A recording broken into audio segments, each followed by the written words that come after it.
ঢাকা বিশ্ববিদ্যালয় কেন্দ্রীয় ছাত্র সংসদ ডাকসু নির্বাচনে এবার ভোটার সংখ্যা ৩৯,৭৭৫ জন, যার প্রায় অর্ধেকই ছাত্রী। নির্বাচন কমিশনের প্রাথমিক পরিকল্পনায় আগামী ৯ সেপ্টেম্বরের এই ভোট হবার কথা ছিল ৬টি কেন্দ্রে।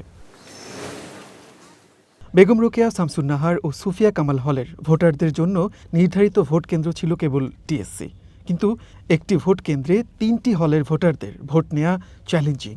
এই অবস্থায় কেন্দ্র বাড়ানোর সিদ্ধান্ত নিয়েছে কর্তৃপক্ষ। সবকিছু ঠিক থাকলে ডাকসু নির্বাচনে ছাত্রীদের ভোট কেন্দ্র বেড়ে হচ্ছে 4টি। গতবার যখন আপনাদেরকে জানিয়েছিলাম 6টা কেন্দ্র, কিন্তু আমরা সংখ্যায় দেখলাম যে এক জায়গায় অনেক বেশি হয়েছে, বিশেষ করে ছাত্রীদের ক্ষেত্রে। তো আমরা সমান করার জন্য প্রত্যেকটা কেন্দ্রের যাতে সবাই সমানভাবে ভোট দিতে পারে, সেজন্য আমরা কেন্দ্র বাড়ানোর সিদ্ধান্ত নিতে পারি। সেক্ষেত্রে হয়তো ম্যাক্সিমাম 2টা পর্যন্ত কেন্দ্র বাড়তে পারে। মানে 6টা ছিল সেখানে 8টা হতে পারে। 8টা দুইটা বাড়াতে, হ্যাঁ, 2টা বাড়াতে পারে, কারণ আমাদের ছেলে মেয়ের অনুপাত প্রায় কাছাকাছি 47%, 53%। তাহলে যেহেতু ছেলেদের জন্য 4টা কেন্দ্র হলো, তাহলে মেয়েদের জন্য তো 4টার কাছাকাছি থাকতে হবে। এদিকে সোমবার বিকেল 4টায় শেষ হচ্ছে ডাকসু নির্বাচনের মনোনয়ন ফর্ম বিতরণ।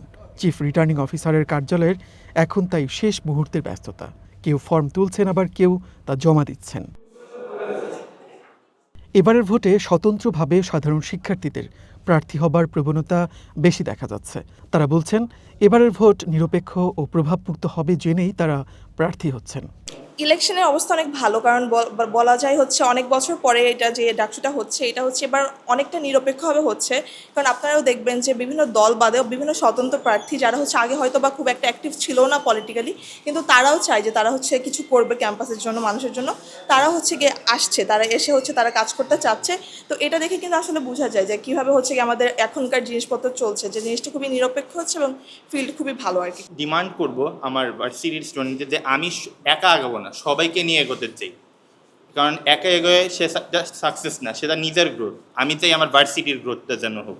আমি গতানুগতিক কোনো প্রতিশ্রুতি দিব না, গতানুগতিক কোনো ইস্তেহার দিব না। আমার ঢাকা ইউনিভার্সিটির সমস্ত শিক্ষার্থীদের, যেহেতু আমি সেন্ট্রালে নির্বাচন করছি, সমস্ত শিক্ষার্থীদের প্রত্যাশা এবং তাদের অধিকার আদায় হবে আমার নির্বাচনী ইশতেহার। রবিবার দুপুর পর্যন্ত ডাকসু ভোটে লড়তে মনোনয়ন ফর্ম তুলেছেন 69 জন।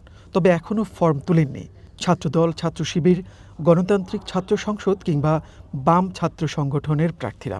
শেষ দিনে এসব সংগঠনের প্যানেলভুক্ত প্রার্থীদের ফর্ম সংগ্রহের কথা। সব চমক তাই অপেক্ষা করছে মনোনয়ন ফর্ম বিতরণের শেষ দিনের জন্য। এদিকে ডাকসু নির্বাচনের মনোনয়ন ফর্ম বিতরণের সময়সীমা বাড়ানো হবে কিনা এখনও সেই সিদ্ধান্ত নেয়নি কমিশন। মনির মিল্লাত, ওয়ান নিউজ, ঢাকা।